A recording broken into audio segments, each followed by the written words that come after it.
Welcome back to the Following Films podcast, the show that dives deep into the world of independent cinema, where creativity meets grit, and stories are told against all odds. Today's guest is an indie filmmaker who truly embodies that spirit.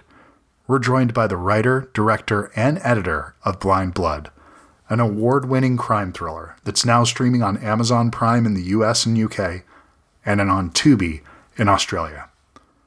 From writing the script to pulling off a feature film on limited resources, he's here to talk about the blood, sweat, and storytelling that went into bringing Blind Blood to life.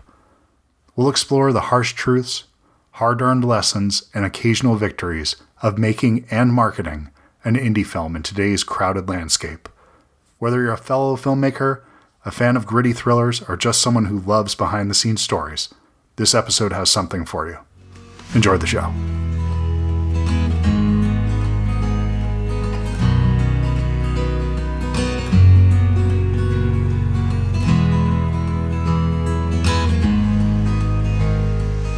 Hello.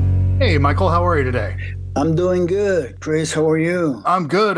Thank you so much for taking the time to do this. I appreciate it. Well, thank you for taking the time to speak with me. That's going to be, it's a huge help, man. You guys are fantastic with your podcasts and supporting indie filmmaking, like what we're doing out here. You're a big part of it. So thank you for taking the time to speak with me. Really appreciate it. Oh, well, thank you for saying that. I appreciate that. Sure. It's literally why I do this. I think my favorite job I ever had was when I worked in a video store and I got to tell people about little movies that they maybe would have missed. They came in to get a couple of the big new releases that were out, but there may have been one or two copies of that real special movie. And I think that if I can turn people onto something they might not be aware of, then my head hits a pillow real comfortable with that. That's a wonderful attitude to have, and thank you for doing that. No, so let's talk a little bit about the film, because this is something that is clearly a labor of love, something you've worked on for a while now. So when did this first start for you? Well, the concept has been with me for a long time. Something happened back in the mid-'90s when somebody broke into my car and stole my CD player, and so I got really upset about it and telling a friend of mine about it a few days later, and telling him about how much I wish I could have gotten the guy in the middle of doing it. And he's like, well, what would you have done? And say, well, I beat him up, and then what? I guess call the authority. That's what any normal person would do. He's like, well, but what if you can't? And so the idea started to form there, and we try to do a little something with it. Back in the day, a couple of friends, on the weekend with a high-8 video camera, and so that was like high school, high school training for us. And but the idea kind of stuck with me for a long time. And when I met Richard Kroll, who's the other executive producer on the picture, but also the cinematographer, we started working on each other's project. And one day Richard asked me, can you write something for this location where he lived? That's the location that we used in the movie. And I said, well, let me think about it, And so the idea of one location, a small cast, was very appealing. We just wanted to try to do something kind of, under the radar and pull it off, see we could do it. And so I went back home and got the first draft, I believe, in about 3 months. The idea was already there, like I mentioned, from back in the day. So the first draft kind of came out pretty easily. So, and that's how we started thinking about it. And of course, once we had the screenplay written, we started sending it out to people. And, for about 4.5 years, we knocked on every doors, from New York to California. And we couldn't find anybody interested in helping us produce this thing. So we had a company in Dallas. They optioned the script for about 4.5 years. And finally, we kind of realized that we had to do it on our own, just because it had what I call the snowball effect. Which was, a fantastic. It felt, it was very nice of them to think that the movie the script could be elevated to a much bigger budget than what we anticipated. but it wasn't happening, and so we just said, you know what, let's roll up our sleeves, let's even cut down the crew as much as we can. And unfortunately that means that you have to wear a bunch of different hats. Not the best, the best working conditions, Of but course. sometimes with a small crew, you trust each other, you've known each other, you you go in and you try to get it done, one day at a time. But it was you start something like that, once you commit and you say, okay, let's do this thing, and you feel like you're at the bottom of a mountain. Yeah. Yeah, that's so huge, and you're like, man, I just, I hope we can pull it off. So, and that's how Well, the whole thing started. and you did pull it off, and I think that's something that happens in those situations is people are having to wear multiple hats. And so the you can have somebody that's a grip and they're picking up food that day and they're handling transportation. You have people that are all over the place doing all these different jobs. The people that are involved, there's no cynicism there. They're not doing this just as another job for a paycheck. When you ask that much of people, it has to become a passion project for everybody involved. They have to really be giving their all to it. And I think that's the thing that happens on a lot of independent films like yours, where it does elevate them because you feel the passion of the people that are making it. Even if it's not something that's tangible on screen, you can sort of feel that energy throughout it, which is something that's incredible. And one of the things I love about indie films. Yeah, it's funny because you wouldn't think that people would actually get committed like some of the folks that we had on Blind Blood. That, I mean, religiously they came out every time we shot. Mm-hmm. We had a friend, Adrian Nilly, who actually plays the Sullivan's driver in the flashback in New Orleans. Is a film teacher, and so he would send students as well. And some of them would just come back. Ian Chapoy was one of those guys that just every time he would shoot, he was in Fort Worth, we're shooting in Dallas, but he would drive. And they wanted, you got to find, like you said, you got to find the people that have that same passion, that have that same fire, Mm-hmm. because of course it's your project. You wrote it, you're directing it, so you got a lot more skin in the game, and so there's so much that you can ask, from someone when you're working on the independent level with a very tight budget. So you got to adjust, and you got to roll with the punches. But you hear stories about people struggling and losing cast members or locations Yeah. or something going wrong. I got to be honest with you, Chris. It's like the moment we said, okay, we're going to do it on our own.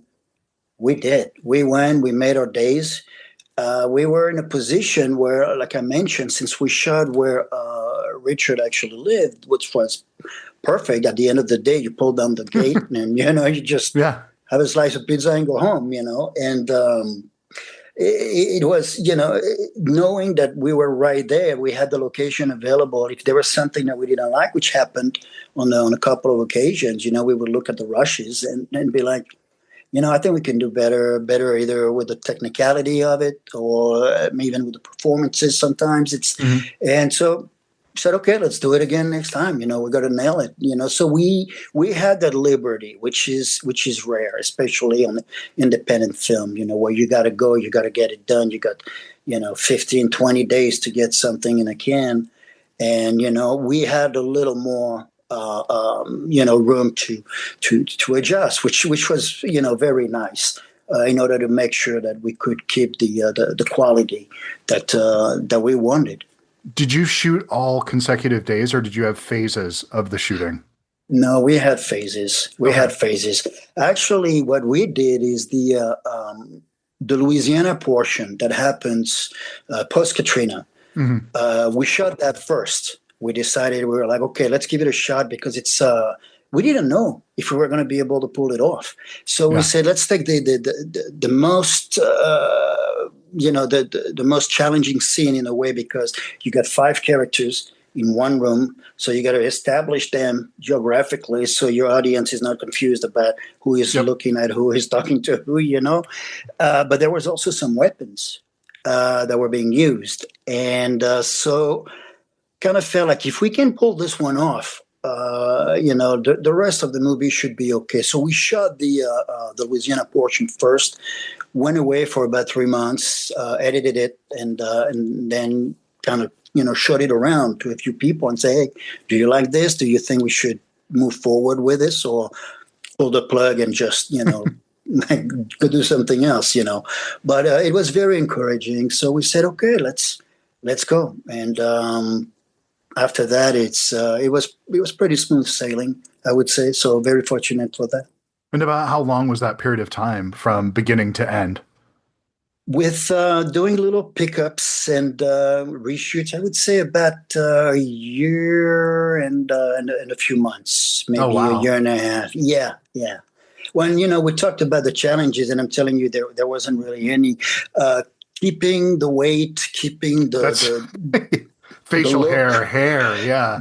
all of that, and the weight was something that I wanted to really excuse me, I really wanted those characters, especially the character that I played, Raul, to not be a gym rat. I didn't want him to be shredded. I didn't want him to be cut. Mhm. That's not his thing. He's a psychopathic, drug addicted, sadistic killer, Yeah. and so he needed to look a little heavy. Those enforcers that you see in movies, they're not gym rats. You know No, what I mean? They're those guys. They just go in, they get the work done, then they go eat, they go smoke, they go drink, they go do whatever else they got sure. to do. So, and having to maintain that look, that for me, that was a little bit of a challenge, because even after we wrapped, as you're editing, you're like, well, I'm not going to cut my hair. What if, 3, 4 months from now, we need to do another scene, because am I going to get a wig? That's not going to work. So, you try to keep the look as much as you can, and hope for the best. And then talk a little bit about the story itself, because a lot of crime films approach the subject matter with a touch of romanticism, where there's kind of the fall, but there's the rise also, where it seems like everything's going well, and look at this is a great time, and then the bottom comes out, and then you see the reality of the situation. This cannot be accused of ever being sexy or look like look. They do not look like they're having a good time throughout this film. I really enjoyed the film, but I don't think you romanticize this world at all. I think that was the clue. Yeah, I mean, that was the goal. It's like they're not good people, and that was something that we talked about. Because if your protagonist is not a likable character, how do Mm, you how do you get the audience, still engaged to want to care about the guy, and to in my mind, I was like, well, you put him up to next to a crazy guy, a right. crazier guy, and that's the guy who's going to try to derail the whole thing. And I mean, he's not going to try, just because of his personality. Things can go off the rails very easily. But it's putting all these bad guys together and finding who is the worst, and trying to find a little bit maybe a redemption, because that was the goal with introducing the characters early on in the movie. Right. We thought about, hey, what are we giving away too much with that opening scene? No, we're going to find out very quickly when Billy drives up to Dale's garage that there's actually something going on. So it's like, no, let's set it up. Let's start with a bang and see where it goes from there. But trying to find who the good guys is in this movie, in a way, I don't want to say too much, because Sure. there's a little bit of a, as you find out who those characters really are, there's a little bit of a twist right there, where nobody's really who they thought they were, no matter how tough they might be, or no matter how nice they might be. So you're always kind of guessing. It's a really, this dirty world where you're trying to navigate and trade waters in a way where you're not just the nasty guy constantly, or it's just you try to find that balance. Otherwise, it's just a roller coaster that just never stops, and you got to give your audience a little bit of breathing room as well. Well, the film, it's funny you use the word good guy. It's not like there is a good guy at the center of this. There's not a clear hero at the center of the film, but it's not to say that the characters are not compelling. It doesn't mean I'm rooting for them or actively against them. I am interested in what happens next, which I think is far more important than actually caring about this. The emotional stakes of it are really, it's set up in a way where there's kind of a comeuppance to some degree, and you're paying for these things from the past. And there's this, the check is coming essentially. And that makes sense. And we all have that on some level or another. So, yes, there are levels of moments of humanity throughout. But really, it's, I think the thing that really matters here is that you are interested in these characters, not that you're necessarily thinking, oh, there's a guy I want to go have a beer with later tonight. Well, I appreciate you saying that. Thank you. Thank you. Because like I mentioned, he was that concerned. Are anybody going to care about those bad people? So, the fact that it keeps you intrigued. And we got that a couple of times when we were shopping the script around, when people were, would read and be like, not my cup of tea, but I wanted to turn the page to see what was going to happen next. Yeah. And that was it. This is not a political film. We just want to entertain people, get them out of their, daily routine problems, and for an hour and a half, and go have a good time, and don't think about your troubles. And hopefully you'll get, if that's the kind of movies you like, then hopefully you'll get a nice little break, and you'll enjoy it. Oh yeah, anybody that enjoys a crime thriller, I think that they would absolutely, they could do real well by this film. To what I was saying in the intro here when we were first talking, with the idea of recommendations, and yes, this is something that I can easily recommend to people. This is if you do it, even for a film that has violence in it, the violence that happens in the film, a lot of it happens off screen. A lot of it happens. There is violence that happens, but it's a lot of it's implied, and it allows the audience, I think, to feel the weight of it a lot more than the just, okay, how do the squibs going off and there's a gallon of blood shooting everywhere, and I enjoy that kind of stuff also. Don't get me wrong. I mean, I'm wearing a zombie T-shirt right now, so I have no problem with that. But when there's restraint, and I don't know if that's a budgetary thing or a special effects thing, I think it ends up having a positive impact on your film because it allows you to focus on the reality of that, because you cut to characters to see what's happening in that moment. When you have violence, it's something where the sort of the humanity and the actual weight of that action, I think, is what's important here, if that makes sense. Yeah, no, it does. And that's funny you picked up on that, because I remember when we were sending the script out, I could tell that people were a little confused. They didn't know, is this a horror movie? Is it going to be some guy who's going to, that's going to be a bad situation for him for like an hour and a half? Sure. And, Richard and I talked quite a bit about it. And as big fans of the work of the Coen brothers, like No Country for Old Men, Sure, and such, we just wanted to bring a much more realism, and said, you know what, we like crime thrillers. This is not what we intended to be. It's not a horror or slasher type of movie like you mentioned. And so, when you're reading the script, I keep telling people, it's like, the difference to me between a horror movie, for this particular project, a horror movie and a thriller, is how graphic you want to be with the violence. And like you said, Billy's got one punch in the face. You feel the punch, you hear the punch, you see the reaction. It's a lot better than the guy getting his head chopped off with a bunch of blood squirting. Sure. But like you said, it's got its place as well. So, but for us, we kind of felt like, yeah, maybe the less is more. And it will maybe help with also the distribution aspect of it.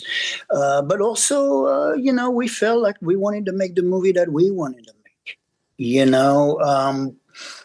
We didn't want to change some of the things that we discussed amongst each other and that we had agreed that was what was best for the project. And so at the end of the day, we were able to retain creative control, the final cut. And I think that in a way, making a movie is a hard thing to do, even a bad one, they say, so getting it done is a great fit. But, it's trying to get it done and get it done good the way you want, without having anybody coming in and saying, Yeah. hey, I'm gonna give you money, but or I'm going to introduce you to the right producer, but you got to change the ending. That happened. I had somebody coming up and said, no, no, there's no room. I don't want to say either because I don't want to give away too much, but there was, they wanted a different ending, maybe Okay. with a little bit more of a Hollywood ending, I would say. And I was like, well, if we get into development, then yeah, I'll change it. But then they were like, well, we're not going to present it unless you change it. So you kind of start I see. getting this power struggle. And you're like, okay, do I really want to change my ending? And, so you do it because you're hoping. But I kind of had the Terry Gilliam approach from the 12 Monkeys. I Hmm. don't know if you remember Of course. the movie. At the end of the movie, he had that crane shot that the studio wanted him to do. And he Yeah. was like, well, I'm going to design the shot that's so expensive. They're going to say, no, never mind. We're going to go back to your original versions. But they went for it. So he had a crane on top of a crane and the jib that kept pulling away. And I said, well, I'm going to write an ending that are going to be like, oh, no, no, no, no. It's too much. Let's go I, back. And they actually liked it. And I was like, oh, okay. But somehow, it didn't work out. So when Richard and I decided to pull the trigger on our own, and with Mark and the rest of the cast, we said, well, you know what? What was wrong with that original ending? I was like, absolutely nothing. I didn't think so. yeah. So we went back to kind of the original ending, and that kind of felt good to be able to to retain at least. That final cut before you send it out into the world, knowing that you've done the best you could with what you had, and that it's a movie worth sharing with audiences. So yeah, pretty much that's it. So then, I'm glad you bring up Terry Gilliam because one of my I loved him as a filmmaker. He was one of my first directors that I started following, and his lifelong obsession with trying to do Don Quixote became one of those things that I would follow. And so, that's Yeah. what led me to read that book. And in the beginning of it, he has this little thing that he talks about in the intro to it. Cervantes says something about how this book is an imperfect work. It's his ugly child, and he still loves his child, but he's aware that his child is ugly. And I think that's something that speaks to all creators, that we put things out into the world and we know they're imperfect and we see flaws in them. Even when people respond to them very positively, it's very difficult for us to divorce ourselves from the what could have been, what should have been. And so, are you able to look at this and appreciate the film for what it is? And are there things that you see in it that you would want to change still at this point? No, no. Good. I'm really happy and not to let it go. The experience that I had, the years that I had editing, also, Mm, kind of really helped because to your point, it's like when I was editing scene and send it to Richard for feedback and come back and tweak it and then move on to the next scene. Um, Sometimes I would go back and say, well, hold on, let me rework this scene. And every time I would rework the scene, I would understand why all the cuts that I made were there. There was a hmm reason, either the camera stopped, there was a mm, bump, or something. But it's yeah. like, I'm like, okay, I'm not going to overthink that edit. I've done it. We're happy with it. Moving on. Are there any things that you would do differently? Yeah, absolutely. I mean, but I always said the day you make the perfect movie that you're happy with, you're like, this is perfect, then you're done. Go do something else. So there will always be something that I'm not going to share with anybody. No, of course. But there's little things that I was like, well, maybe we could have done it differently or this and that. But still, with the work and the liberty that we had, still a work that I'm really really proud of, and I think that's the reason why we're talking today because I'm still trying to reach out to new audience member because we feel like it's a decent No, little you indie. should be proud. This is a very good movie. That isn't what I was trying to Uh, get at with that Thank question. you, thank I you. actually enjoyed this quite a bit, and one of the things that I think that stands out in this film is your performances are really strong throughout the whole film, which is something that you don't always see in indie films. A lot of times you'll have things that you kind of have to give forgiveness to certain elements of it. And, I was a horror guy, a genre guy, and I fell in love with these sort of small, weird movies. And that made me more forgiving of things. And this is something I don't think you have to give an exception to when you're enjoying this. You can just enjoy this for its own merits. And I think that you made a hell of a film here, man. Oh man, thank you. Thank you. That means a lot coming from you, Chris. Really appreciate the kind words, man. Thank you. Oh, you're very welcome. And then, what's the best way for people to see the film? Where should we point people? I know it's on Prime Video right now. Is it? Mm-hmm. What's the best place for people to go to watch the movie? Prime is great. Tubi is available. Fossum, I believe. And we are in the US, the UK, and in Australia now. So yeah, it's available. It's easy to find. It's out there, easy. Yes, Yes, sir. excellent. Well, I just this is one of those things where I to tie back to the question that I was asking before, and you mentioned those things that you've learned from this. Are you taking those into the next project, and is there something else you're going to be working on? Yeah, I got a couple of things that there's a screenplay I'm finishing right now. I got another one already kind of structurally broke down, but I was on the road last year and traveling something very different. It was something involved with agriculture and the disconnect between the consumers and the growers, something that kind of Oh, more of wow. an documentary style. So we traveled and interviewed potato growers from Bangor, Maine, all the way to Bakersfield, California, Huh. and trying to reintroduce the consumers to the product that they're actually eating. And so it's such a big disconnect. And so that was something that I worked on last year. We just wrapped up the post.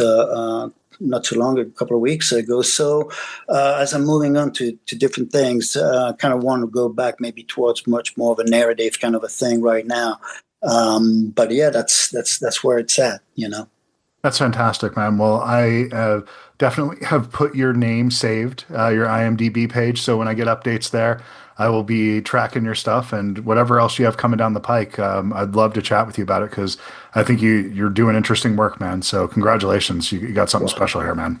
well, thank you. Thank you so much for taking the time to speak with me about it and to share it with your audience. And so guys, if you like the movie, share it. We the people don't realize how much it is important. A share, a click, a like for guys like us. It means the world. And if you like the movie, share it. And hopefully we can make another one that you'll enjoy as well. Well, So when thank you. you share, what is it? Thunderbolts is coming out this weekend, so you can share and like that all you want. But will that actually have an impact on the film? Probably not. But if you share this, you could actually make a profound impact on this small little film, and that we get to see more of them. And I think that's a wonderful thing. So yeah, definitely make sure that you check out this film and share it with people that have similar taste as you. Because if you like a smart, I sort of character-centered crime thriller, something that harkens back to '70s crime films, I think that you could do a lot worse. So, yeah. Yeah, you picked up on that too. I grew up in the '70s, man, and the '80s, and watching, in France, getting all Hmm. that American television and movies, and Charles Bronson and Steve McQueen and Clint Eastwood and Starsky and Hutch and Kojak and all that was the stuff I grew up on. So being in this world was getting to do it here in Texas was kind of it was great. It was a trip. So yeah, I'm glad you enjoyed it. So thank you. Oh, you're very welcome, man. And best of luck. And please, I hope I get to talk to you on the next one. Oh, absolutely. Thank you so Perfect. much. Awesome. Thank you, Michael. It was a pleasure to meet you, man. I appreciate this. Likewise, Chris. Thank you so much. All right. Take care, man. Okay, Bye. bye. We used some bridges that we wired and blown. That time's over now. So over now. I can't say I'm sad to see it go. That's over now. So over now. So what you doing in a couple of years? On a Saturday. Round Halloween.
most people never get.